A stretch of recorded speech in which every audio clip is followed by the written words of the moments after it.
Bonsoir chers téléspectateurs, shalom ou encore la paix du Christ. Merci de nous recevoir chez vous pour votre émission Homme idéal. Nous sommes en compagnie de nos frères et sœurs, le missionnaire Mboulo Gabin et la missionnaire Sandra Muriel, pour être à votre service par la grâce de Dieu. Aujourd'hui, nous allons parler des notions telles que la fidélité, la loyauté et l'intégrité. Nous allons parler de comment manifester et acquérir ces vertus-là. Homme de Dieu, bonsoir. Bonsoir frère. Bonsoir à tous ceux qui nous regardent. Je vous souhaite la paix au nom de Jésus-Christ. Amen. La paix du Christ, missionnaire Sandra Muriel. La paix du Christ. Vous êtes habitué à notre plateau LDS TV. Merci encore d'avoir accepté notre invitation. Bonsoir. La paix du Christ, homme de Dieu, la paix du Christ, fidèle téléspectateur de LVS. C'est aussi un plaisir pour moi d'être présent dans ces lieux. Nous espérons que par la grâce du Seigneur, nous allons être ces canaux que Dieu va utiliser afin que des âmes soient sauvées. Que Dieu vous bénisse. Amen. Homme de Dieu, nous vous avons longtemps sollicité pour être en notre compagnie dans le cadre de cette émission Homme idéal que vous connaissez très bien, mais aujourd'hui Dieu a fait grâce. Nous prions le Seigneur que vous videz le sac rempli avec lequel vous êtes arrivé aujourd'hui. Je rappelle que vous êtes également dans la société, pilote. Comment ça se passe? Comment vous arrivez à concilier le métier aussi difficile et l'évangile de Jésus-Christ de Nazareth? Déjà, je pars du principe que tout ce que je fais, je le fais par la grâce de Dieu. Amen. Donc ce métier, je l'exerce en bon chrétien, c'est-à-dire avec un maximum de sincérité et d'honnêteté, pour que, en tant que chrétien, ma façon de travailler soit exemplaire. Donc c'est une discipline personnelle. Et j'essaie en cela de faire honneur à notre Seigneur Jésus-Christ. Amen. Faire honneur, l'honnêteté, c'est autant de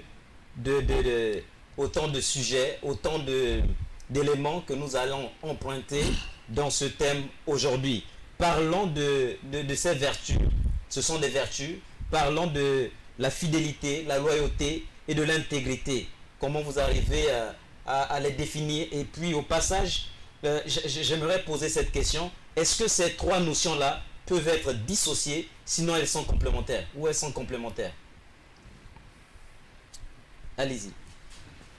Alors effectivement, ce sont trois notions, la fidélité, la loyauté et l'intégrité.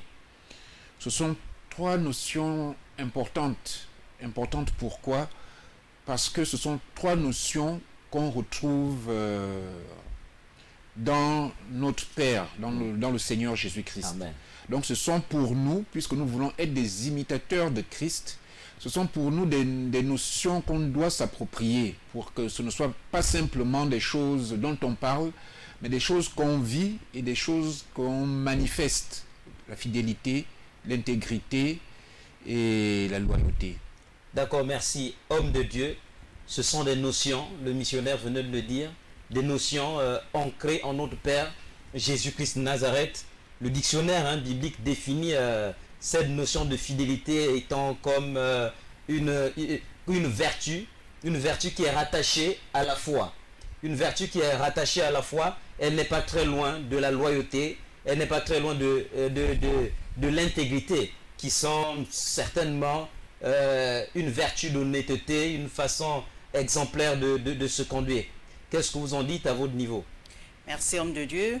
Et effectivement, c'est des notions qui sont très très reliées, qui parfois l'une peut englober les autres.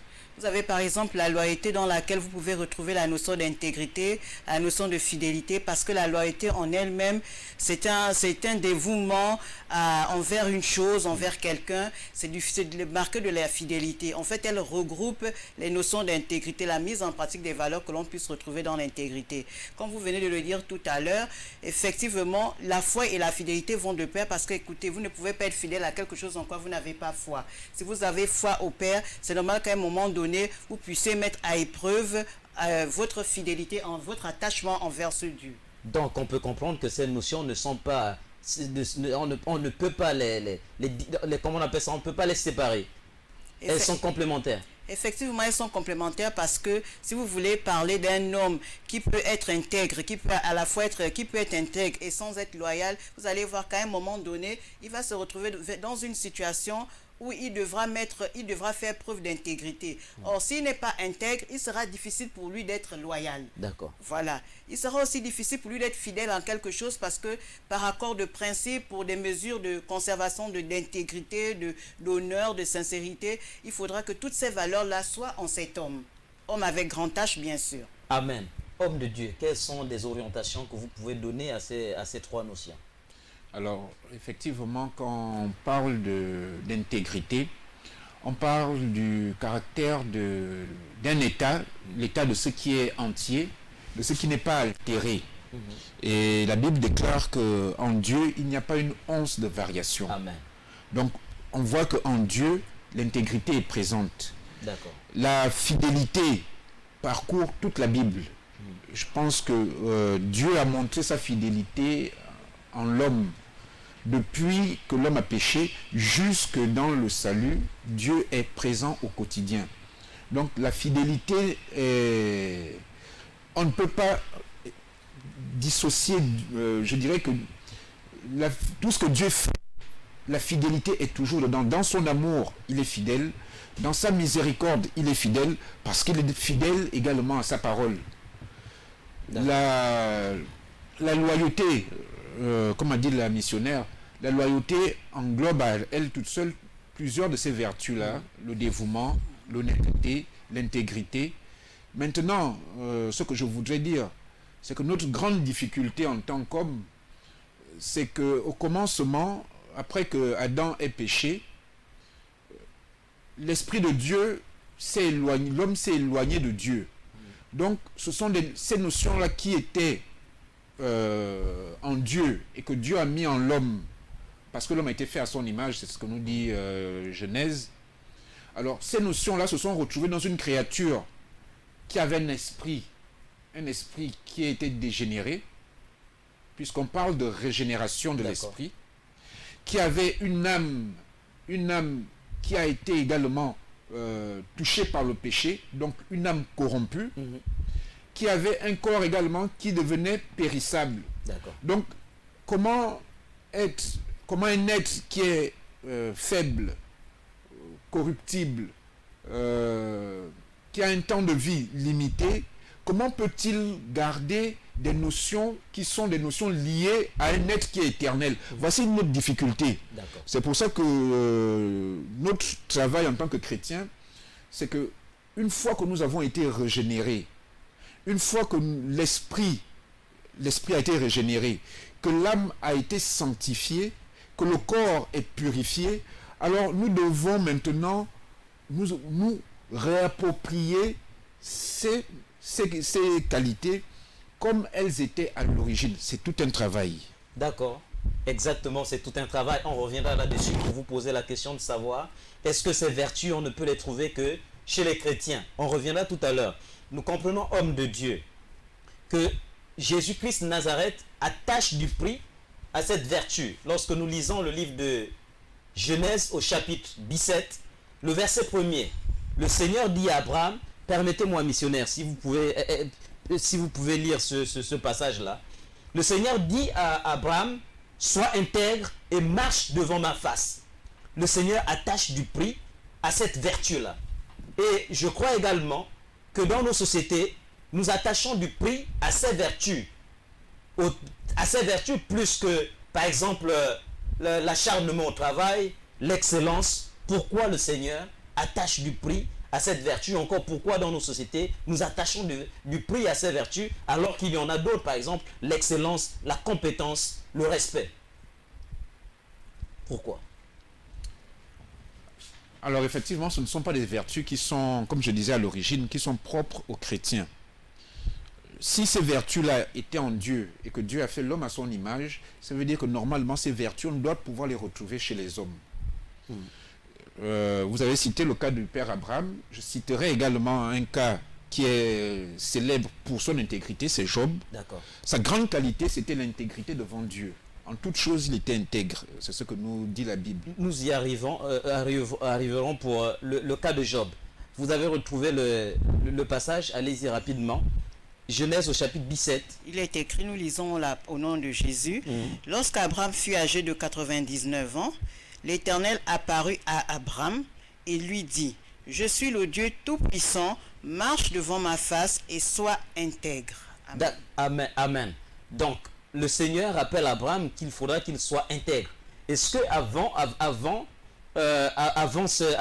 le chapitre 17, lorsque Abraham fut la rencontre avec Jésus-Christ de Nazareth, il n'était pas encore intègre?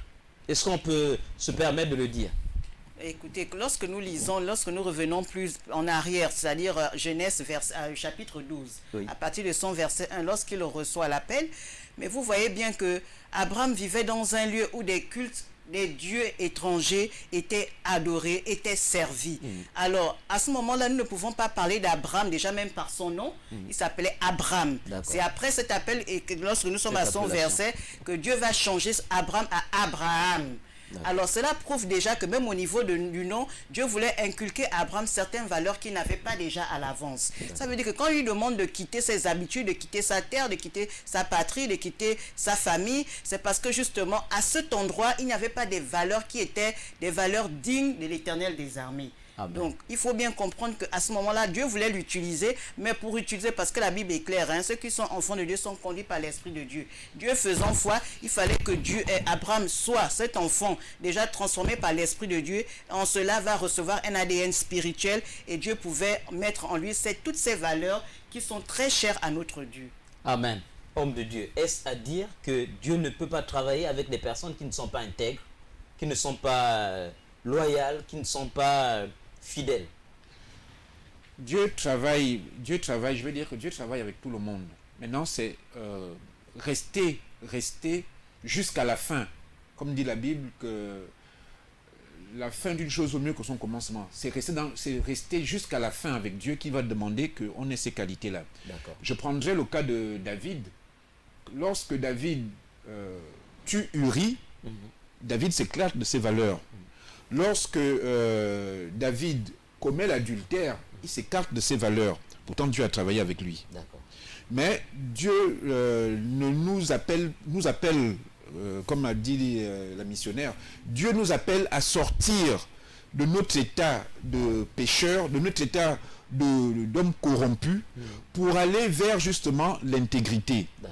Pour aller vers l'intégrité. Parce que Dieu nous le rappelle, il est 3 fois saint. Or, quand on n'est pas intègre, quand on n'est pas loyal, on s'attend à ce que, aujourd'hui, celui qui va à l'église le samedi soir, on peut le retrouver chez l'Onganga. C'est un problème que les chrétiens ne doivent pas avoir. C'est parce que c'est vraiment un problème de loyauté, d'engagement, de fidélité vis-à-vis de Dieu. Donc, oui, Dieu travaille avec tout le monde, mais Dieu attend de nous que nous corrigions nos défauts. Il a donné des exemples. Dieu a travaillé avec Jacob. Jacob était un roublard. Jacob mentait quand ça lui était nécessaire. Mais il a fallu que Dieu l'appelle à être Israël et donc à changer. Et il a effectivement changé, comme il appelait Abraham à être Abraham. Il a appelé plusieurs de ses enfants à changer. Dans le Nouveau Testament, dans le cas de Pierre. Pierre qui était impulsif, qui manquait de courage, qui a abandonné le Seigneur. Il lui manquait ces qualités-là. La loyauté, aller jusqu'au bout avec le Seigneur, il n'avait pas ces qualités-là. Dieu a travaillé avec lui tel quel. Et à la fin, c'est un Pierre glorieux, victorieux, qui reste en Christ. Missionnaire, donc ça veut dire qu'on peut partir d'un état de quelqu'un qui n'est pas intègre ou il n'est pas loyal. Finalement, on se retrouve à quelqu'un qui est transformé par le Seigneur. Oui, effectivement. Vous voyez, même lorsque on va oindre David roi, David était quoi? Un simple berger. Mais David, à la fin, nous avons compris que c'était un homme selon le cœur de Dieu. Mais qu'est-ce qu'il faisait? Il paissait un troupeau. Donc, vous voyez bien que lorsque Dieu vous a choisi, pour travailler avec vous, comme disait le missionnaire, jusqu'à la fin.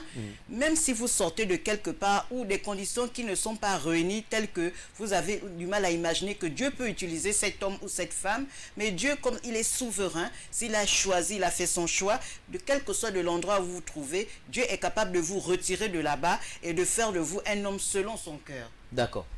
Merci encore pour cette réponse. Chers téléspectateurs, nous parlons de la fidélité, de la loyauté et de l'intégrité. Ce sont des caractères, ce sont des vertus auxquelles le Seigneur attache beaucoup de prix. Et même dans nos sociétés, nous voyons que personne ne peut nous faire confiance si nous n'avons pas ces caractères, ces vertus en nous.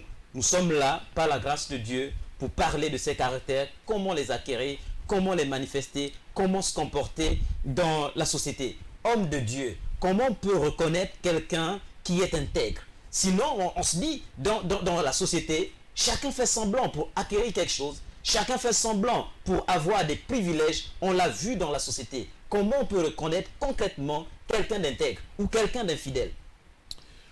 Alors, quelqu'un d'intègre va se reconnaître, je vais dire, entre guillemets, qu'il est prévisible.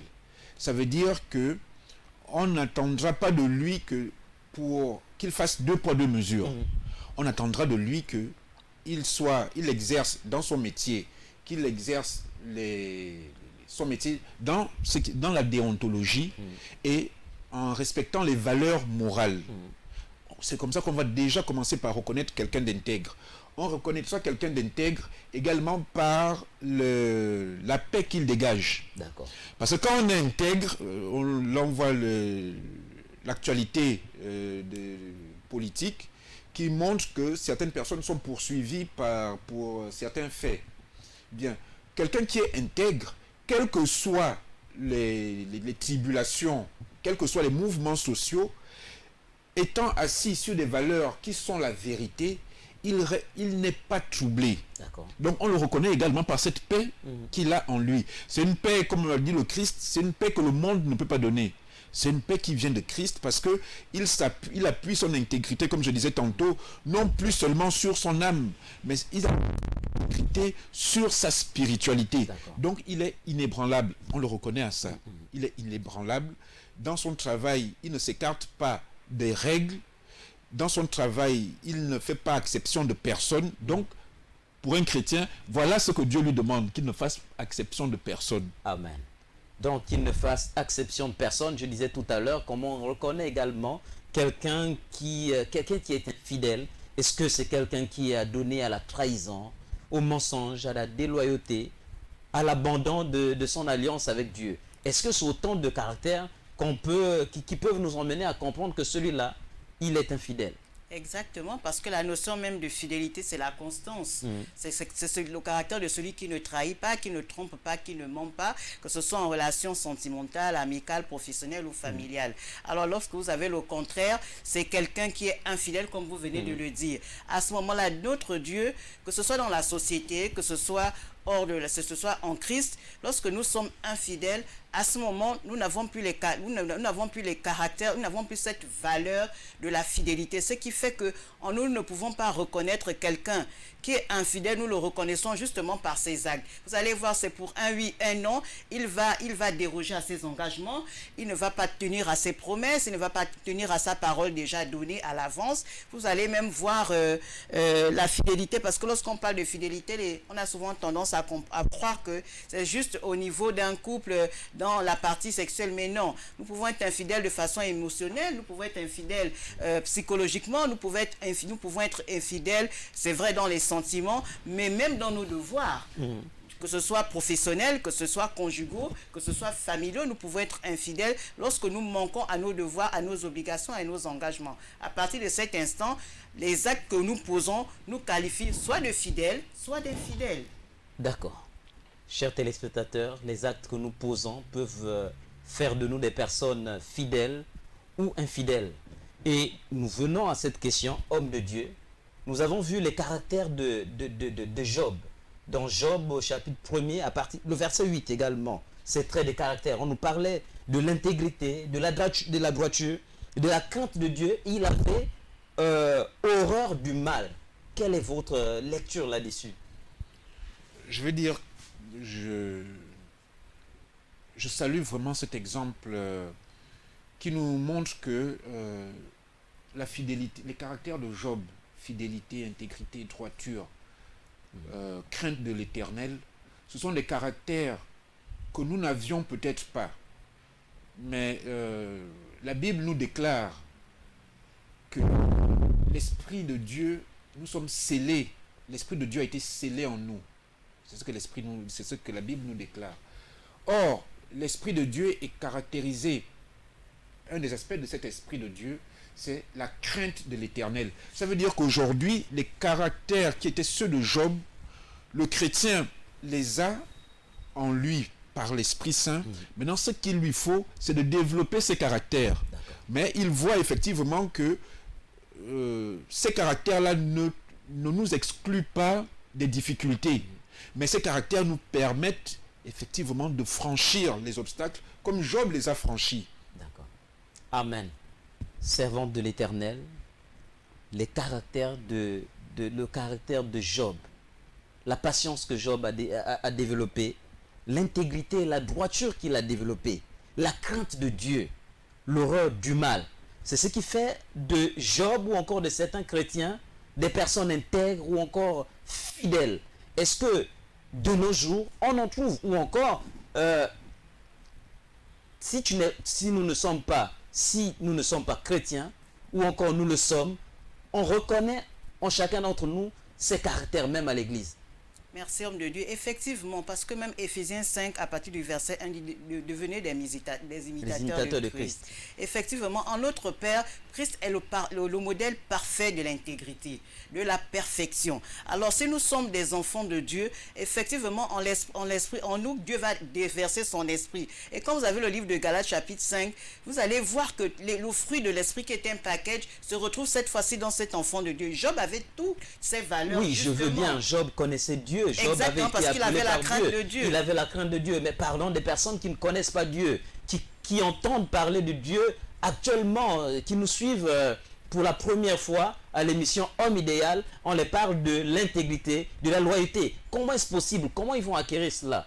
Justement, parce que toutes ces valeurs, nous ne pouvons pas les trouver s'ils ne sont pas en Christ. Pour celui-là qui n'a pas encore la grâce de connaître le Seigneur, on va dire que c'est un homme intègre. Mais vous allez voir que devant une situation, il peut arriver que la loyauté soit mise à l'épreuve. Il va manquer de loyauté parce que n'oublions pas que la loyauté, le consommateur de la loyauté, c'est l'autre. C'est le prochain, ce n'est pas nous-mêmes. Or, dans l'intégrité, le bénéficiaire, le consommateur, c'est nous-mêmes. Je suis une femme intègre, je suis un homme intègre, parce que justement, nous avons des principes, des valeurs que nous ne voulons pas briser. Mais à ce moment-là, cet homme qui est dit intègre, il sera soit infidèle, soit déloyal. Pourquoi? Parce qu'il va arriver à un moment donné, il va se trouver dans une situation, en économie, on appelle ça des coups d'opportunité. Devant deux situations qui auront la même valeur, il va choisir, là où ses intérêts sont menacés, il va décider d'être déloyal. Nous allons en parler tout à l'heure. Exact. Des intérêts. Voilà, il va décider d'être déloyal parce qu'il va sentir que son intérêt personnel sera mis en jeu. Il va au détriment de l'intérêt collectif. Vous voyez qu'à ce moment-là, il va lui manquer une notion, une valeur. En lui, cette valeur de loyauté ou de fidélité. Mais quand même, nous disons que cette personne est une personne intègre. Donc vous voyez que lorsque nous sommes hors de la présence de Dieu, il nous sera quasiment impossible de retrouver les mêmes notions sur une seule personne. Oui, homme de Dieu, on a vu des chrétiens, nous sommes des chrétiens, on se dit qu'on a l'Esprit de Dieu. Et encore, c'est dans la maison de Dieu qu'on observe plusieurs dérives, qu'on observe, qu'on nous reproche des scandales, ça et là. Est-ce qu'on se pose cette question-là? Est-ce que l'intégrité, étant même dans la maison de Dieu, c'est un acquis ou encore à rechercher ou encore à parfaire? Parce que la parole nous dit dans le livre de Jérémie au chapitre 17, verset 9, que le cœur de l'homme est tortu par-dessus tout. Le cœur de l'homme est tortu. Aujourd'hui, on peut être bien, on ne sait pas les situations qui peuvent nous amener demain à changer de position. Effectivement, je voulais, pour répondre à votre question donc, je veux d'abord battre en brèche le fait que ce soit les chrétiens qui concentrent le plus de défauts. Non, c'est faux. Cet argument revient souvent même pour les divorces. Non, les chrétiens, c'est beaucoup plus scandaleux parce qu'on attend du chrétien des valeurs morales exemplaires. On attend l'exemplarité, on attend des valeurs morales parfaites. parfaite, supérieure D'accord. dans leur accomplissement et dans leur manifestation. Mais en dehors de ça, ils peuvent pécher. Je voulais donc dire, pour répondre encore à votre question, quand on prend, je vais prendre le cas de Ruth, dans le livre de Ruth, chapitre 1, Ruth et sa belle-sœur Orpa. La Bible dit que les deux étaient de bonnes épouses. D'accord. Les deux étaient de bonnes épouses. Leur belle-mère. Nous reviendrons tout à l'heure. C'est juste pour dire que nous allons vous laisser développer votre idée. La régie me signale qu'on n'a plus suffisamment de temps. Nous marquons une pause. Nous allons dire merci à la servante Sandra Muriel d'être passée sur le plateau LVS TV. Nous allons aussi profiter à recevoir un homme de Dieu qui va nous apporter également sa contribution sur ce sujet, son éclairage également pour enseigner le peuple de Dieu, les téléspectateurs. Ne quittez pas, nous vous retrouvons tout à l'heure.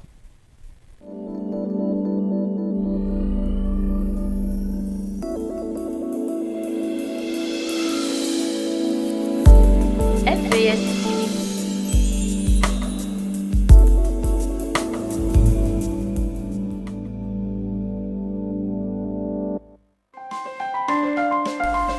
Vous êtes sur LVS.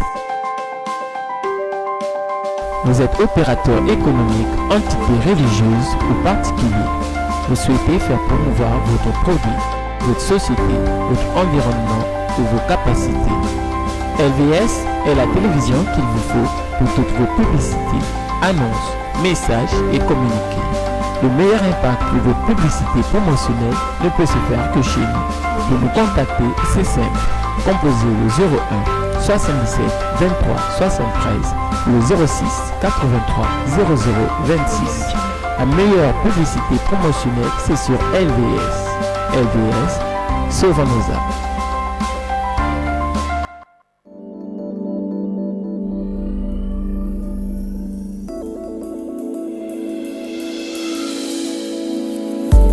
LVS TV.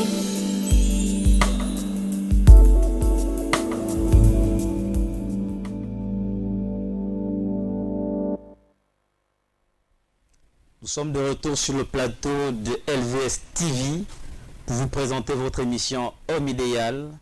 Le sujet, c'est acquérir et manifester la fidélité, la loyauté et l'intégrité. Nous sommes en compagnie du missionnaire Mboulo Gabin qui nous fait l'honneur d'être encore présent malgré de multiples occupations. Nous avons également le pasteur Hubert Hondo de l'église Bethléem qui vient de nous rejoindre. Merci encore, homme de Dieu, pour votre présence sur ce plateau. Merci beaucoup. Comment vous sentez-vous ce week-end? Ça va, tranquille. Par la grâce de Comme Dieu. un enfant de Dieu, ça va. Amen. Par la grâce de Dieu, comme un enfant de Dieu, nous allons toujours bien. Donc, nous étions sur ce point-là. Le missionnaire parlait prenait l'exemple de Ruth. Mais je vais revenir rapidement, disons, avec ce verset de Jérémie au chapitre 17, verset 9, que le cœur de l'homme est tortueux par-dessus tout. Qui peut le connaître? Donc le cœur de l'homme peut changer à tout moment. Et on se dit, est-ce que l'intégrité, la fidélité, la loyauté, ce sont des acquis ou encore on doit les rechercher, on doit les parfaire pour ceux qui ont déjà ces vertus-là? J'étais donc en train pour répondre un peu à votre question, de prendre le cas de Ruth et de sa belle-sœur Orpa. Leur belle-mère reconnaît en elle des femmes sérieuses, aimantes, des femmes modèles. D'accord. Alors, Orpa, les deux sont moabites, et elles ont été fidèles à leur époux. Donc, on suppose par là qu'elles ont servi le Dieu également de leur époux. Amen. Mais leurs époux étant morts, il y a une qui est retournée à ses anciennes valeurs. Orpa est retournée à ses anciennes valeurs, à son ancien peuple et à son ancien Dieu. Ruth est restée fidèle au Dieu de son mari, au peuple de son mari. C'est pour dire que la fidélité peut être, on peut la trouver chez tout le monde. D'accord. Maintenant, la fidélité qui, pour nous les chrétiens, a un sens, est une fidélité qui s'appuie, qui est tournée vers le Seigneur, comme l'était la fidélité de Ruth. Parce que la fidélité de Orpa, in fine, au bout du compte, n'est pas une fidélité qui mène au salut. D'accord. Parce que c'est une fidélité qui l'a ramené dans l'idolâtrie. C'est une fidélité qui l'a fait abandonner les valeurs qu'elle avait épousées. Donc sa loyauté n'a été que temporaire. C'est pour ça que nous devons mettre ces valeurs-là, qui étaient à l'origine données par l'Esprit de Dieu. Ces valeurs-là, nous ne devons pas seulement les appuyer sur notre âme, nous devons les nourrir par l'Esprit de Dieu qui est en nous. Il faut que l'Esprit de Dieu qui est en nous supporte ces valeurs-là pour que nous ne fassions pas comme Orpa, pour que nous ne fassions pas demi-tour sur notre chemin. D'accord, j'avais prévu en parler tout à l'heure. Homme de Dieu, on disait tout à l'heure que la fidélité peut ne pas être un acquis, la loyauté peut ne pas être un acquis, mais à rechercher. Le livre de Jacques nous en parle, s'agissant de la sagesse. Jacques au chapitre 1er, versets 5 à 8. Si quelqu'un manque de la sagesse, par exemple, qu'il la demande à Dieu avec foi, et la sagesse lui sera donnée. Ça, c'est dans le cas où on demande. Le Seigneur peut également, par sa grâce, comme il le dit dans le même livre de Jacques au chapitre 1er, verset 17, toute grâce excellente et tout don parfait descend d'en haut du Père de lumière, chez lequel il n'y a ni changement, ni ombre de variation, ou encore, il fait comme il l'a fait avec Saoul, dans le livre de 2 Samuel, chapitre 10, verset 9, où il a transformé le cœur de Saoul. Est-ce qu'un cœur transformé ne peut être... Je me pose cette question-là. Est-ce que lorsque le cœur de quelqu'un n'est pas transformé, on ne peut pas trouver de fidélité en lui? Tout le monde peut être fidèle, que ce soit le païen, que ce soit le croyant. La fidélité est un engagement personnel vis-à-vis de quelqu'un. Tout le monde peut être fidèle, tout le monde peut être intègre, mais on est fidèle par rapport à Dieu d'abord, comme l'a dit le missionnaire tout à l'heure. Je vais revenir un petit peu en arrière. En méditant les textes, j'ai relu le livre de Job. C'est Dieu qui dit de Job qu'il est fidèle, intègre et loyal. Pourquoi? Parce que Job a eu un engagement vis-à-vis de Dieu. Il dit bien à Satan, as-tu vu mon... Il est, c'est un état, c'est un verbe d'état. C'est un état d'esprit, la fidélité, c'est un état d'esprit, la loyauté. C'est une question d'éducation. Lorsque nous avons accepté le Seigneur dans notre vie, nous avons pris l'engagement de marcher avec le Seigneur. Donc du coup, nous lui sommes fidèles, nous lui sommes loyaux. Nous lui devons de la loyauté. Il ne faut pas qu'on pense que, oui, c'est vrai, ça je le dis, on peut être, et ça on en parlera tout à l'heure, on peut être déloyal, mais on commence d'abord par être fidèle, et puis on devient déloyal. Par rapport au contexte dont nous parlons, la fidélité ou la loyauté est une question d'engagement vis-à-vis de quelqu'un, un engagement personnel vis-à-vis de quelqu'un. Nous l'avons pris pour nos épouses, mais le plus grand engagement qu'on a pris dans notre vie, c'est pas que je minimise l'engagement avec mon épouse, c'est de dire, Seigneur, je te serai fidèle. Et lorsqu'on est fidèle, c'est malgré les épreuves, on reste fidèle. Je veux amener les gens à lire un verset qui est juste au chapitre 2 du livre de Job, où Dieu dit à Satan, mon serviteur Job est loyal et intègre, mais tu me pousses à l'éprouver. C'est le verset 3. Satan est venu là, et c'est Satan qui fait comprendre à Job, à Dieu, que ton église là, il y a des gens qui ne sont pas fidèles. C'est pourquoi Dieu lui dit qu'il est de toute la terre, c'est le seul fidèle. Ça veut dire que les enfants de Dieu qui étaient là ne l'étaient pas. La fidélité, c'est par rapport à Dieu d'abord, c'est un engagement personnel. D'accord. La fidélité, c'est un engagement personnel. Et par rapport à Dieu, on peut également parler de la fidélité dans les affaires, la fidélité dans le monde politique, la fidélité également dans nos maisons. On aura l'occasion de développer tout à l'heure. Ce qui m'amène également, homme de Dieu, à poser cette question. Il existe réellement des personnes fidèles dans nos sociétés? Oui, il y a des personnes fidèles dans nos sociétés. Peut-être qu'elles ne sont pas nombreuses. Sinon, on ne devrait pas observer ce que nous connaissons aujourd'hui. Je pense que j'ai dit tout à l'heure qu'on est fidèle par rapport à une éducation, par rapport à l'engagement. Ce que nous connaissons aujourd'hui est simplement une question de déloyauté et certainement de mauvaise éducation. Je ne vais pas m'étendre là-dessus, mais ce que nous connaissons aujourd'hui, ce n'est pas que les gens n'ont pas fait de bonnes études. C'est tout simplement qu'ils ont décidé d'être immoraux. D'accord. Ces personnes-là ont décidé d'être immorales. Lorsqu'on choisit Job, lui, qu'est-ce qui a rendu Job prospère? C'est de son engagement avec le Seigneur.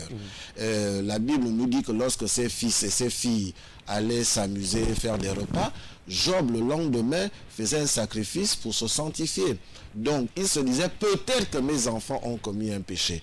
Peut-être que mes enfants ont fauté. Mais moi, mon devoir d'homme fidèle au Seigneur, c'est de demander pardon à Dieu. Exactement.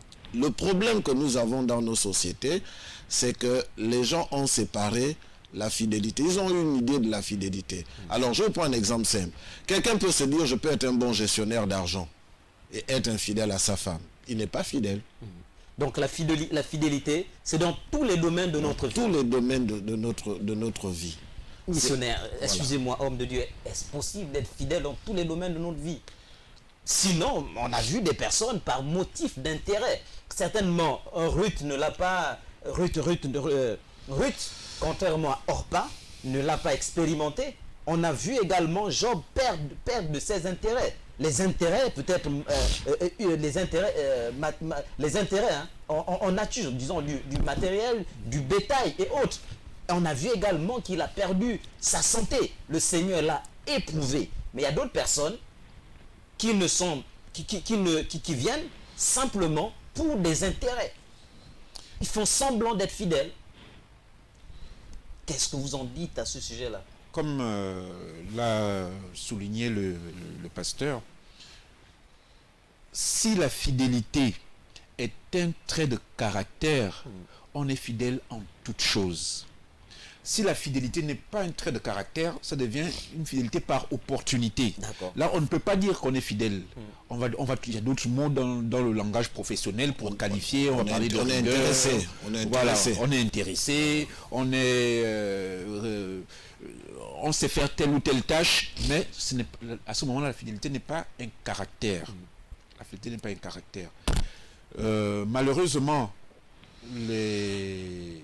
ces notions-là, qui sont pour beaucoup des notions morales, vont dépendre ou des sociétés ou de ce que je vais appeler l'ère du temps. C'est un peu ce que nous dit l'apôtre Paul dans 2 Timothée 3.2, qui parle de différents caractères qui vont caractériser l'homme de la fin des temps. La déloyauté. Donc, lorsque le chrétien, pour moi, le chrétien, quand il décide d'être fidèle, il doit être conscient qu'il l'est d'abord par rapport à un engagement. Si au fond de lui, il ne s'est pas résolu à un engagement, si pour lui sa vie chrétienne est un contrat, alors effectivement, comme tous les contrats, on les fait évoluer, on ajoute des alinéas, voilà.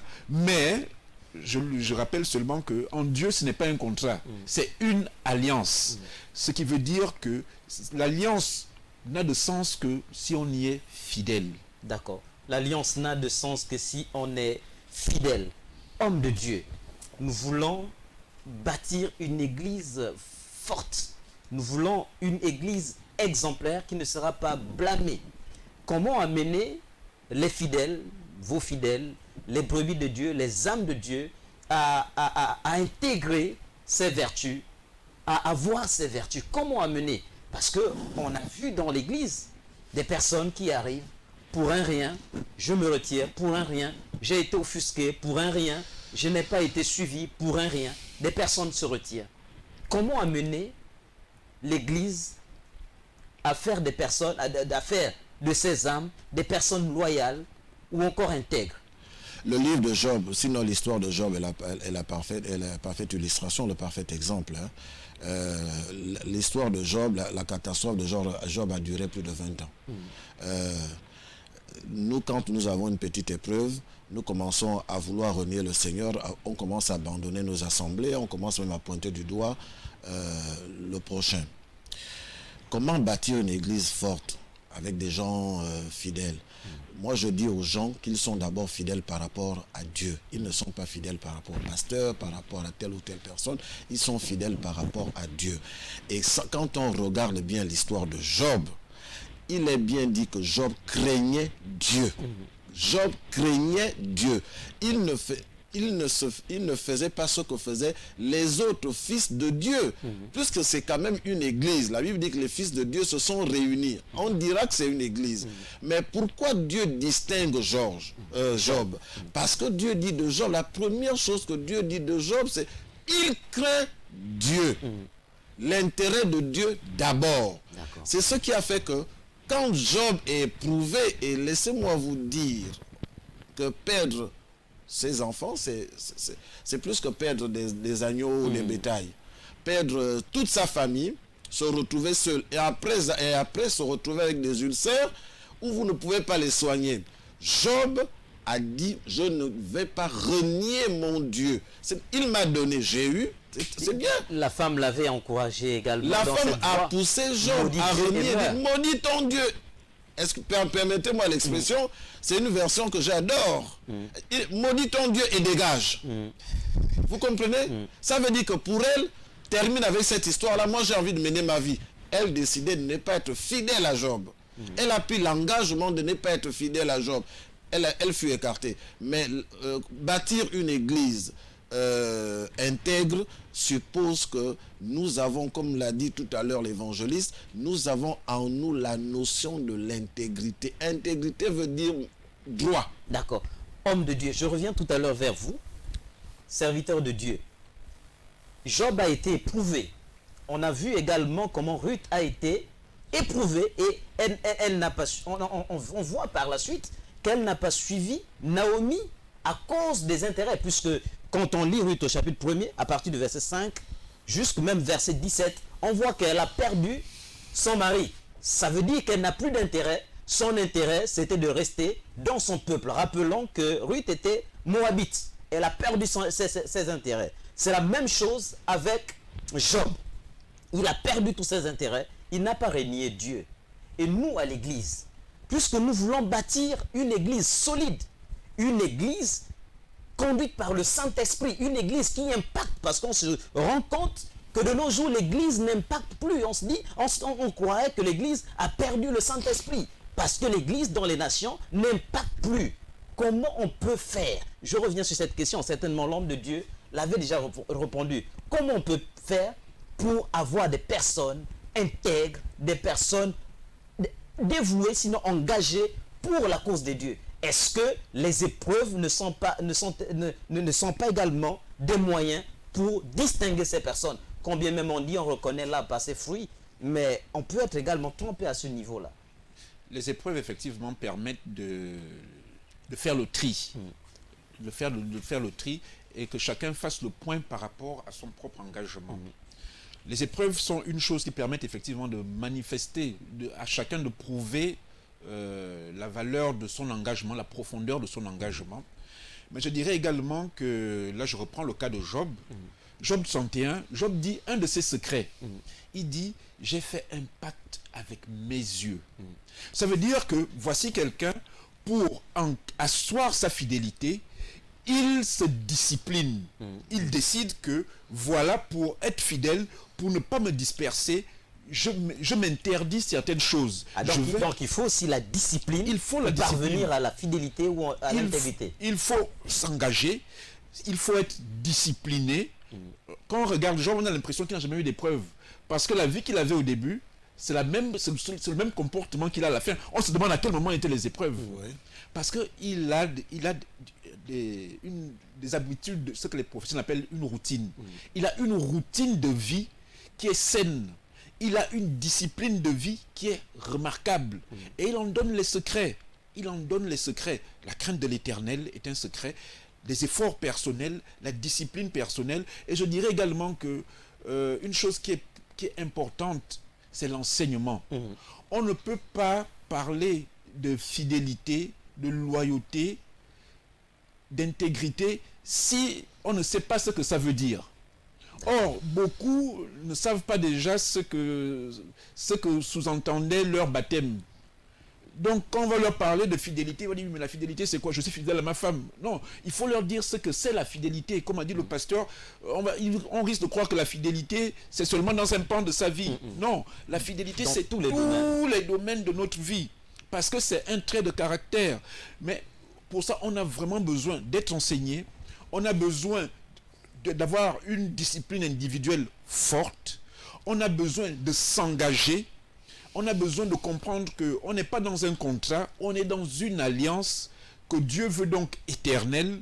Donc, ça va nous demander des efforts qui ne vont pas être seulement portés par la chair. Il faut que l'esprit, que l'âme, que le corps soit engagé pour qu'on aille jusqu'au bout. Merci missionnaire, homme de Dieu. Là, nous sommes dans un cadre chrétien. Est-ce que nos sociétés, est-ce que la nation n'a-t-elle pas besoin également de ce type de personnes, des personnes intègres, des personnes fidèles et des personnes loyales? Sinon encore, on peut se dire que la société a perdu ces personnes-là. Ce qui est sûr, c'est que la société aujourd'hui, la société dans laquelle nous vivons, a besoin de sel et d'eau pure. L'Église est la valeur sûre. L'Église est la sécurité sociale de la société actuelle. Si nous voulons impacter le monde ou les sociétés d'aujourd'hui, il faut des chrétiens intègres. Qu'est-ce que ça veut dire intègre? Mais l'intégrité, vous savez, la Bible dit 2 personnes ne marchent pas ensemble s'ils ne s'accordent pas. L'évangéliste a dit tout à l'heure, ça m'a réveillé moi en tant que pasteur. Nous marchons d'abord avec Christ, hein, frère Cheryl. Nous marchons d'abord avec Christ et il nous tient par la main. Et remarquez le nombre d'infidélités que nous faisons avec le Seigneur chaque jour. Mais lui, il est droit, parce qu'il a décidé de nous bénir, il a décidé de nous amener plus tard au ciel. Mais le bon exemple de la déloyauté, de l'infidélité, c'est la femme de Lot. Elle a regardé derrière. Vous connaissez la suite. Lorsque vous prenez un engagement, vous décidez de regarder devant, vous décidez d'être droit. Les épreuves vont arriver, et là on a le cas de Job, mais on a aussi le cas de Judas qui n'a pas laissé la parole de Dieu s'installer dans son cœur. Pour 30 pièces d'or, il a vendu le sauveur du monde. Les chrétiens que nous sommes ont tendance à minimiser, ou à mon avis, et c'est l'expression que j'emploie toujours, nous ignorons que le diable est un être spirituel. Quand nous faisons nos choses, nous oublions que derrière une illusion se trouve toujours un moyen pour le diable de nous faire tomber. Derrière les tentations du monde se trouve un moyen du diable pour nous posséder. Que ce soit l'argent, Dieu a créé l'argent, mais aujourd'hui l'argent commande le monde. Que ce soit les gloires, c'est par les gloires qu'il a voulu faire tomber le maître, hein, sur la montagne. C'est par les gloires. Donc il est important que les chrétiens restent fidèles à leur engagement au Seigneur et à leur consécration. On parlait des chrétiens. Oui, le chrétien, il a les enseignements. Est-ce que dans la société, est-ce que nous vivons dans une société, nous vivons dans un État? Je posais cette question. Est-ce qu'on a besoin également là-bas des personnes loyales, des personnes fidèles pour bâtir une société stable? Peut-être qu'on va reprendre prochainement, mais je vais également passer rapidement à ce cas de Joab. Joab était quelqu'un de l'armée de David. Il était très très loyal à David. Mais on a vu plus tard dans le livre de Samuel, au chapitre 11, lorsqu'on lit l'histoire de Joab et Uri, l'infidélité commise par David, on a vu que Joab est resté fidèle. Mais plus tard, lorsqu'on revient dans le livre de 1 roi, au chapitre 1er, verset 7, il a changé complètement de personne. Il a pris le parti de Adonijah qui voulait s'autoproclamer roi. Il est devenu infidèle. Qu'est-ce que vous en dites? Quelle est l'explication que vous donnez à cet état de fait-là? Mais c'est ce qu'on dit ici avec l'évangéliste et avec vous-même. Hein, est-ce qu'il était corrompu? Non, ou il avait eu une proposition? Il a laissé son cœur se corrompre. Il faut pas... Non, peut-être qu'il avait été corrompu par l'argent ou par une position sociale. La Bible ne le dit pas, puisqu'il avait... C'était le chef d'état-major de croisement. On peut faire un lien avec ce qui se passe dans la société. Oui, c'est là-bas que je vais chuter. Joab était le chef d'état-major de l'armée de David, qui était la plus grande armée de cette époque. Il a été fidèle à l'adultère de David. Il s'est montré déloyal parce que il voulait que quelqu'un d'Adonijah prenne le trône. Il a été déloyal vis-à-vis de David. et forcément vis-à-vis de Dieu. Joab il savait que David avait l'onction de Dieu. Qu'est-ce qui se passe aujourd'hui? Je ne parle pas d'onction, je dis aux gens, notre société se meurt parce que les gens refusent d'être morales. Ils ont ajouté à la gestion de la chose commune leur conception personnelle. La chose commune veut dire transparence. Lorsque vous commencez à avoir de la transparence sur la chose commune, il est évident que vous serez efficace parce que vous exigez d'abord de vous-même, vous dites que je suis gestionnaire du bien commun. Lorsqu'on est gestionnaire du bien commun, on n'est pas serviteur. On ne se sert pas personnellement. Ce sont les autres qui vous rémunèrent pour la gestion pour le travail que vous faites. Mais ce que nous voyons aujourd'hui, disons le mot, il y a un manque total d'intégrité. Ce n'est pas parce que les gens ne respectent pas la Bible. Écoutez, il est écrit dans la Bible que tu ne voleras pas. Vous pensez que j'ai encore besoin de dire aux gens de 40 ou 50 ou 60 ans et même de 25 ans de ne pas voler? Peut-être qu'ils n'ont pas lu la Bible. Ils n'ont même pas besoin de lire la Bible, à mon avis, parce que c'est une loi universelle. D'accord, une loi universelle. Homme de Dieu, le chrono tourne rapidement et c'est un sujet très intéressant. Nous allons passer la parole au missionnaire. Peut-être qu'il a un mot à dire là-dessus. Quel est l'enseignement qu'on peut donner en conclusion aux téléspectateurs qui nous regardent? En conclusion, pour ma part, ce sont des valeurs que nous devons, la loyauté, la fidélité, l'intégrité, ce sont des valeurs que nous devons non seulement acquérir lorsqu'on ne les a pas, mais que nous devons manifester. Parce que la Bible nous apprend que la création attend la manifestation des fils de Dieu. Nous devons manifester ces valeurs. Dans le psaume 40, David dit « Je n'ai pas gardé ta justice pour moi. » Ça veut dire que des valeurs aussi nobles, elles ne sont pas faites une fois que je les ai acquises. Je ne dois pas les garder pour moi. Je dois les donner à la société. Pour manifester la présence de Dieu. D'accord. Merci, homme de Dieu. Nous vous remercions d'être passé sur le plateau de LVS TV. Homme de Dieu, vous allez également conclure. Et il y a quelque chose qui me vient à l'esprit. J'ai écouté un discours quelque part, on me dit, tout est à vendre, tout est à acheter. Nous sommes dans un monde capitaliste où des intérêts des uns et des autres priment souvent sur l'intérêt général. Est-ce que dans ces contextes-là, on ne va pas dire que ces notions-là, on aura du mal à les acquérir plus tard? Ces vertus. Tout n'est pas à vendre, tout n'est pas achetable. Mon âme, ma vie ne sont pas à vendre.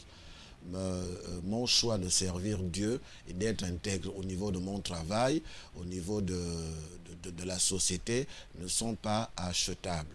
Si c'était seulement cela, je pense que les sirènes qui sont autour de nous, nous aurons cédé à ces sirènes-là. C'est pas la peine que je pointe le doigt, mais si vous demandez à un jeune garçon de mon âge qui a accepté le Seigneur alors qu'il n'avait pas encore 16 ans, vous lui demandez aujourd'hui de vendre son âme pour quelques miettes de millions, je ne vois pas ce que le monde d'aujourd'hui peut me donner. Je suis cadre supérieur au ministère de l'économie et des finances, c'est la direction générale du budget, et les gens partent de là-bas milliardaires. Je suis fier de dire que je ne tomberai pas. Je ne tomberai pas, mais je dis aux gens que nous pouvons être des serviteurs au sommet de l'État sans brader notre morale, sans être des gens véreux, sans être des gens corrompus. Et d'ailleurs, si nous voulons des nations réelles, si nous voulons des nations valables, j'ai aimé un discours d'un grand président américain lorsque les tours sont tombées. Il a dit, ils ont fait tomber nos tours, mais ils n'ont pas bousculé nos fondements qui sont ancrés dans la crainte de Dieu. Amen. Nos fondements, le fondement de cette nation-là, le fondement des gens doit être Dieu. Et si nous avons décidé de servir le Seigneur, nous avons décidé de marcher corps et âme avec la parole de Dieu. Et je suis fier de dire aux jeunes de mon âge et moins que ça, et même de ceux qui me dépassent en âge, que c'est bon de servir le Seigneur. C'est bon d'être intègre. C'est bon de servir le Seigneur. Homme de Dieu, je retiens cette pensée que tout n'est pas à vendre, tout n'est pas acheté, mon âme n'est pas à vendre. Je vais conclure par là. Dans le livre de Marc au chapitre 8, au verset 36, le Seigneur nous dit: que sert-il à un homme de gagner tout le monde s'il perdait son âme? Ce que nous avons de capital, c'est notre âme. Préservons, chérissons notre âme et servons le Seigneur avec intégrité, avec loyauté. Paul pouvait dire, je puis tout par celui qui me fortifie. Peu importe les tentations, peu importe les persécutions, peu importe les épreuves, ce qui est sûr, nous allons triompher parce que le Seigneur nous tient par la main. Merci encore d'avoir été si nombreux à nous suivre. Merci encore et nous nous disons à vendredi pour le prochain numéro. Que le Seigneur vous bénisse. Il est l'homme idéal que les autres banals, toujours là quand tout va mal. Il est l'homme idéal que les autres banals, toujours là.